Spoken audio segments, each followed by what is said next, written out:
그러나 그날과 그때는 아무도 모르나니 하늘의 천사들도 아들도 모르고 오직 아버지만 아시느니라.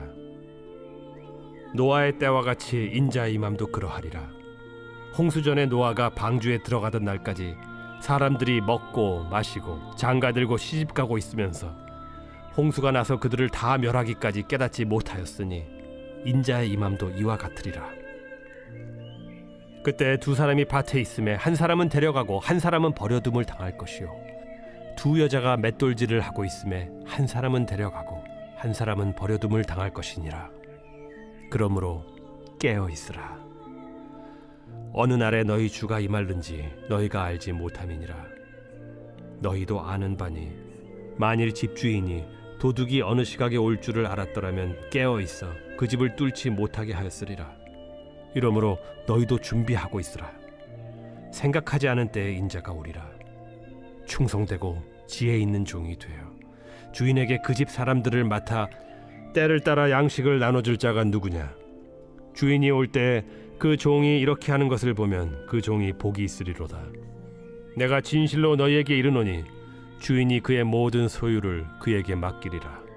만일 그 악한 종이 마음에 생각하기를 주인이 더디 오리라 하여 동료들을 때리며 술 친구들과 더불어 먹고 마시게 되면 생각하지 않은 날 알지 못하는 시각에 그 종의 주인이 이르러 엄히 때리고 외식하는 자가 받는 벌에 처하리니 거기서 슬피 울며 이를 갈리라. 오늘 주신 말씀을 통해서 너희도 준비하고 있으라 제목을 가지고 함께 말씀을 묵상하겠습니다. 마태복음 24장과 25장 말씀은 예수님께서 감람산에서 제자들에게 설교하신 내용입니다. 감람산에서 예수님은 제자들에게 나중에 있을 예루살렘 성전 파괴와 예수님의 재림에 관한 말씀을 주십니다.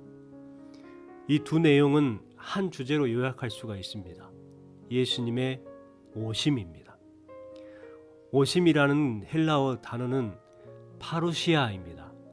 이 단어는 신약 성경 이전에 왕의 도착이나 군대에 침입을 했을 때에 사용하는 단어였습니다.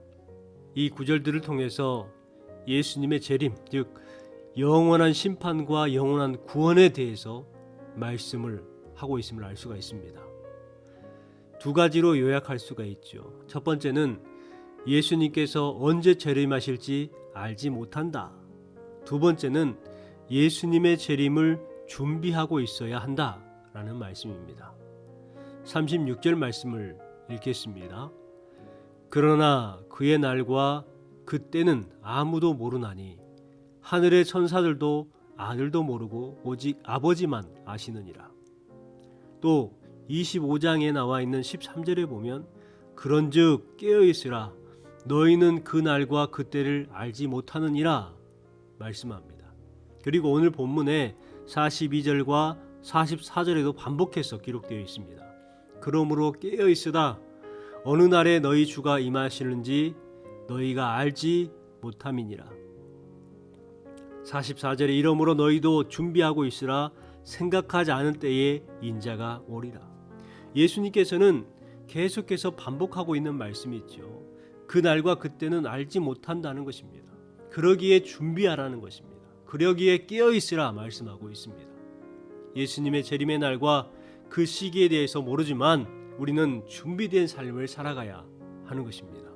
예수님께서는 재림이 다가올 때에 그에 대한 징조가 있다라고 4절부터 12절까지 말씀하셨습니다. 거짓 그리스도가 생길 것이고 거짓 선지자들이 가르칠 것이고 전쟁과 난리와 기근과 지진과 핍박과 배교와 불법과 미움과 재난, 이와 같은 수많은 징조들이 있을 것이다 말씀해 주셨습니다. 그리고 13절 말씀에 그러나 끝까지 견디는 자는 구원을 얻으리라 말씀하고 있습니다. 수많은 환난과 거짓이 난무하겠지만 그 모든 것을 끝까지 견디는 자는 구원을 받는다라고 말씀합니다. 우리 성도들은 사람들의 유혹을 받지 않아야 합니다. 세상의 쾌락과 방탕에 빠지지 않아야 합니다.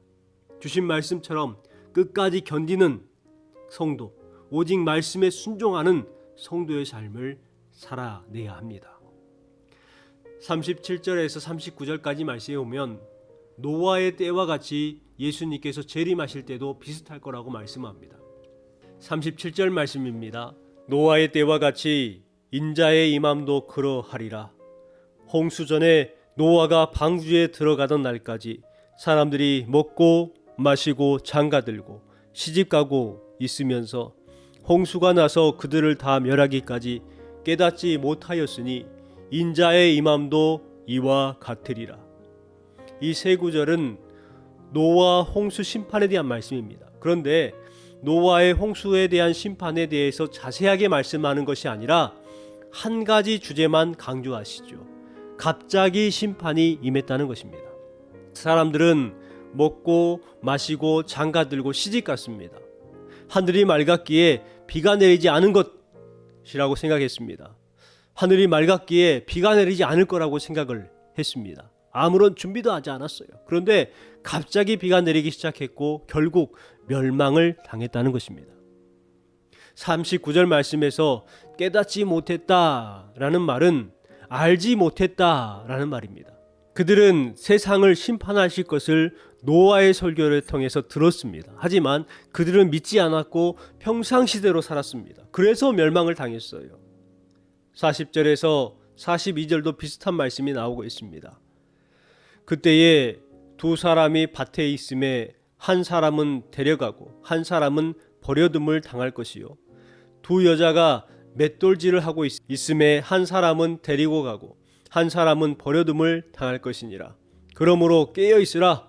어느 날에 너희 주가 임하실는지 너희가 알지 못함이니라. 이 비유는 갑자기 일어났던 것처럼 예수님도 갑자기 예상치 못했을 때에 오신다는 거예요. 그래서 깨어 있으라 말씀하고 있는 것입니다. 어느 정도로 갑자기 오시느냐? 다음 비유에서 확인할 수가 있습니다. 43절 44절 말씀에 보면 도둑의 예를 듭니다. 너희도 아는 바니 만일 집주인이 도둑이 어느 시각에 올 줄을 알았더라면 깨어있어 그 집을 뚫지 못하게 하였으리라. 이러므로 너희도 준비하고 있으라. 생각하지 않은 때에 인자가 오리라. 집주인이 도둑이 올 시간을 알았다면 어떻게 했을까요? 깨어 있었겠죠. 그래서 그 집에 들어오는 도둑을 막았을 겁니다. 집주인이 도둑 올 시간을 알지 못하기에 집주인은 지키지 못하고 잠들었던 거예요. 그래서 결국 모든 것을 다 훔쳐가 버리는 그러한 일이 생겼던 겁니다. 여러분, 왜 깨어 있어야 합니까? 왜 준비해야 합니까? 예수님이 언제 오실지 알지 못하기 때문입니다. 예수님의 재림의 때를 아무도 모른다는 거예요. 오직 하나님 아버지만 아신다고 말씀합니다. 그러니까 우리는 재림의 시기를 알려고 하는 것은 무의미합니다. 어떤 사람이 예수님께서 언제 재림할 것이다 말을 해도 여러분 그런 말을 듣지 마시기 바랍니다. 아무런 필요 없는 근거 없는 말이에요. 예수님의 오심을 기다리는 것은 좋지만 어떤 징조를 보고 예수님의 재림의 때를 말하는 것은 매우 잘못된 것입니다. 성경에서 분명 어느 때인지 알지 못한다라고 정해놓으셨어요. 하나님의 말씀을 넘어서서 생각하면 그것은 잘못된 사이비요 거짓 선지자들인 것입니다. 그러므로 언제 주님의 재림이 있을 것인지에 관심을 갖는 것이 아니라 어떻게 재림을 준비해야 하느냐에 더 관심을 우리는 가져야 하는 것입니다. 그렇다면 어떻게 준비하고 있어야 할까요? 첫 번째는 깨닫는 성도가 되어야 합니다. 초대교회는 능력 있는 교회였습니다. 생명력이 넘치는 교회였습니다. 소수의 사람들이었지만요, 노마를 복음화시켰습니다. 세계를 살려냈습니다. 도대체 그 생명력이 어디에서 나왔을까요? 바로 주님의 재림에 대한 기대, 종말 신앙에서 그 힘이 나왔습니다. 그들은 아침에 눈을 뜨면 주여 오늘 오십니까? 하고 기도했습니다. 밤에 커튼을 닫으면서 이 밤에 오십니까? 물었습니다.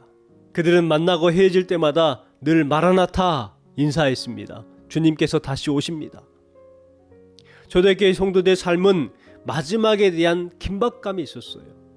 그때를 기다렸기에 그들은 자신이 있었고 힘을 내었던 것입니다. 재림의 때는 계산하여 아는 것이 아니라 깨달음으로 알 수가 있습니다. 두 번째는 깨어있는 자가 되어야 합니다. 본문 42절 말씀에 그러므로 깨어있으라 어느 날에 너희 주가 임할는지 너희가 알지 못함이니라. 주님의 재림을 준비하는 자는 깨어있어야 한다고 말씀합니다. 깨어있다는 것은 세상의 방탕함과 술취함, 세상의 염려와 절망과 분노와 좌절과 한숨 같은 세상 것에 사로잡히지 않는 삶을 말합니다. 세상의 염려로 살아가는 것이 아니라 기도로 깨어있는 자, 말씀에 비추어서 깨어있는 삶, 주님의 오심을 준비하는 깨인 성도들이 되어야 합니다. 세 번째는 충성하는 자가 되어야 합니다. 45절 말씀을 보면 충성되고 지혜 있는 종이 되어 주인에게 그 집 사람들을 맡아 때를 따라 양식을 나눠줄 자가 누구냐. 여기에 지혜는 하나님의 가르침을 이해하고 적용하는 능력이고 충성은 지혜가 삶으로 나타나는 형태를 의미합니다. 곧 충성되고 지혜로운 종이라는 것은 그 주인의 뜻을 알고 행하는 바로 종을 말합니다. 여러분, 지혜와 충성은 늘 함께 있어요. 그런데 악한 종은 깨어있지 못하고 준비하지 못하는 종입니다. 충성되지도 아니하고 지혜롭지도 않아요. 자신의 신분을 잊어버리고 술 친구들과 더불어 먹고 마시고 즐겼습니다. 충성되고 지혜롭지 못하게 행동을 했어요. 준비하지 않았습니다. 충성되고 지혜로운 종은 주인이 맡겨준 일을 잘 감당을 합니다. 사람들에게 때를 따라서 양식을 나눠주는 종입니다. 주인이 볼 때는 나눠주는 척하다가 주인이 보지 않을 때는 그것을 자기가 갖는 거예요. 불의한 종이죠. 악한 종입니다. 누가 보나 보지 않으나 양심껏 행동하는 자가 깨어있는 자입니다. 성도 여러분, 그리스도인은 누구입니까? 주님을 기다리며 준비하는 성도들입니다. 깨달음으로 준비해야 합니다. 깨어서 준비해야 합니다. 그리고 충성된 종으로 사명을 감당하며 준비해야 합니다. 주님 앞에 서는 날 옳은 청지기로 인정받는 복된 성도가 저와 여러분이 되시기를 주님의 이름으로 축원합니다.